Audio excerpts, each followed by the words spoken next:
অয়ন যখন অসুস্থ এবং আহত ছিল তখন ডাক্তার ডেকে আনা থেকে শুরু করে ওষুধ খাওয়ানো পর্যন্ত সমস্ত কিছু নিজেই দেখাশোনা করেছিল শ্রীমন্তী। আর প্রথম দেখাতেই ওর প্রেমে পড়ে গিয়েছিল অয়ন। শ্রীমন্তী ভেবেছিল অয়ন এখন সেই গুন্ডাদের ওপর প্রতিশোধ নেওয়ার কথা ভুলেই গেছে। অয়ন সুস্থ হওয়ার পর সমর মল্লিক যখন ওর সাথে কিছু সময় কাটিয়েছিলেন তখন থেকেই তিনি অয়নকে পছন্দ করতে শুরু করেন এবং ঠিক করে ফেলেন তার মেয়ে শ্রীমন্তীর সাথে অয়নের বিয়ে দেবেন। পুরনো সেসব স্মৃতি মনে করে নিজেদের অজান্তেই ওরা দুজন একে অপরের দিকে তাকিয়ে হেসে উঠল। অয়ন, তখন শরীর কি পরিমাণ খারাপ হয়েছিল মনে আছে? যত দিন যাচ্ছিল আমি ততই ভয় পাচ্ছিলাম যে তোমার না কিছু হয়ে যায়, কিন্তু তুমিই সুস্থ হয়ে উঠলে। তখন কে ভেবেছিল যে একদিন আমাদের বিয়ে হবে আর এতগুলো বছর আমরা একসাথে কাটিয়েও ফেলব। হঠাৎ শ্রীমন্তীর কিছু একটা মনে পড়তেই ও অয়নের দিকে জিজ্ঞেস করল, অয়ন, তুমি সেই রাতে কার কাছ থেকে পালাচ্ছিলে? আমি জানি তুমি সবসময় এই প্রশ্নটা এড়িয়ে যাও। আমাকে বা মাকে তো নয়ই, এমনকি বাবাকেও এ নিয়ে কিছু বলনি, কিন্তু এখন তো সবটা বদলে গেছে। অয়ন, এখন তো তুমি আমার সাথে সব কিছু শেয়ার করতে পারো। অয়ন জানত শ্রীমন্তী সবসময় তাকে এই প্রশ্নটা করতে চেয়েছে। শ্রীমন্তী, ওটা মানে এটা সেরকম কিছু। কথা শুরু করার আগেই হঠাৎ শ্রীমন্তীর ফোনটা বেজে উঠল। মা আমাকে এখন কল করছে কেন? গত কয়েকদিন ধরে সুরভি দেবী শ্রীমন্তীকে বেশ কয়েকবার ফোন করেছিলেন, আর প্রতিবারই শ্রীমন্তী তাঁর ফোনটা কেটে দিয়েছে। কিন্তু আজ অয়ন শ্রীমন্তীকে কলটা রিসিভ করার ইশারা করল। শ্রীমন্তী, আমার সোনা, কেমন আছিস বাবু তুই? সোনা, তোকে না আমার খুব জরুরি একটা কথা বলার আছে। খুব ভালো খবর আছে একটা। কিরকম ভালো খবর? শ্রীমন্তী জানত যে তার মা তাকে বাড়িতে ফেরানোর জন্য এই সব করছেন, কিন্তু ও মন ঠিক করে ফেলেছিল সুরভি দেবী অয়নের কাছে ক্ষমা না চাওয়া পর্যন্ত ও কিছুতেই বাড়ি ফিরবে না। এদিকে সুরভি দেবী দারুণ খুশি হয়ে শ্রীমন্তীকে বললেন, শ্রীমন্তী, তুই কি জানিস যে তোর জন্য আমি ভীষণ ভালো একটা ছেলে পেয়েছি? আর সবচেয়ে খুশির বিষয় হলো ছেলেটার ফ্যামিলি খুবই বড় লোক, তাকে দারুণ দেখতে, স্টেটাসেও আমাদের সমান বলাই ভালো, এবং সবচেয়ে গুরুত্বপূর্ণ বিষয় হলো ছেলেটা তোর ওই ফালতু অয়নের থেকে বহু বহু বহু গুণ ভালো। তুমি কি পাগল হয়ে গেছো? অয়নের কাছে ক্ষমা চাওয়ার বদলে তুমি আমাকে আবার বিয়ে দিতে চাও? এবার কিন্তু খুব বাড়াবাড়ি হয়ে যাচ্ছে মা।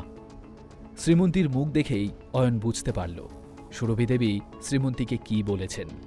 আমি তোমাকে আগেও বলেছি, আবার বলছি, আমি অয়নকে ছেড়ে যাব না। শ্রীমন্তী, তোর কি বোধবুদ্ধি লোপ পেয়েছে নাকি?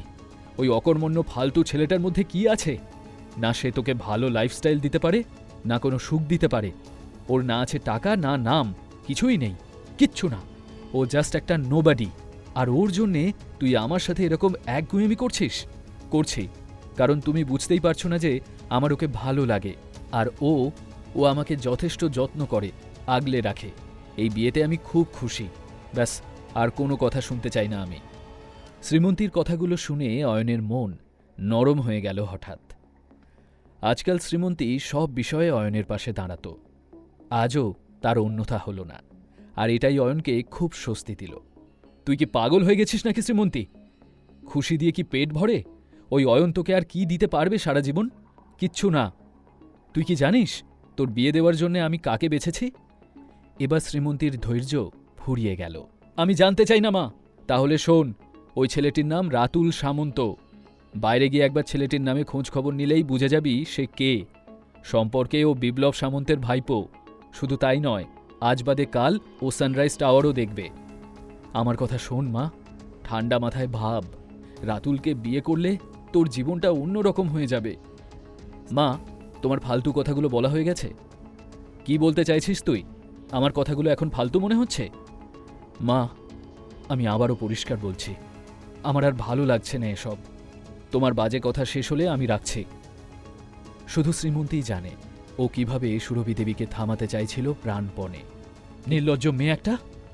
রাতুল সামন্তের মতো ধনী জামাই খুঁজে পেতে আমাকে কত পরিশ্রম করতে হয়েছে তোর আইডিয়া আছে কোনো? তুই ওই জানোয়ার ছেলেটার জন্য আমাকে অপমান করার সাহস পাচ্ছিস কিভাবে, হ্যাঁ? শ্রীমন্তী আর সহ্য করতে না পেরে কান থেকে ফোনটা সরিয়ে কিছু না ভেবেই কলটা কেটে দিল। সুরভি দেবী এই সময় এতটাই রেগে গিয়েছিলেন যে তার নিঃশ্বাস ভারী হয়ে উঠছিল। উফ, শ্রীমন্তী, এই মেয়েটা কি বোধবুদ্ধি সবকিছু বিসর্জন দিয়ে দিয়েছে? এত বড় পরিবারের ছেলেকে বিয়ে করতে রাজি হচ্ছে না। কি খারাপটা আছে রাতুল সামন্তর মধ্যে? শ্রীমন্তীর ওপর রেগেছিলেন সীমাদেবীও। প্রচুর অর্থ, খ্যাতি, তার উপরে সুন্দর চেহারা, এত ভালো ছেলে রাতুল, কিন্তু না, শ্রীমন্তী তো ওই আবর্জনা নিয়েই খুশি। ছি ছি ছি। এই সব কিছু হচ্ছে সেই অয়নের জন্য। নিশ্চয়ই ও কালো জাদু করে আমার মেয়েটাকে নিজের কবজায় নিয়ে ফেলেছে, নইলে আমার এমন বুদ্ধিমতী মেয়েটা এমন বোকামি কখনোই করত না। আমার আগেই সতর্ক হওয়া উচিত ছিল। আমি যদি জানতাম যে এই আবর্জনাটা ভবিষ্যতে আমার এত বড় সমস্যার কারণ হতে পারে, তবে আমি 3 বছর আগে ওকে আমার বাড়িতে ঢুকতেও দিতাম না ভুল করে। অয়নই তাদের সব সমস্যার মূলে ছিল, তাই সীমাদেবী এবার ওকে ঘিরেই নিজের প্ল্যানিং শুরু করে দিলেন।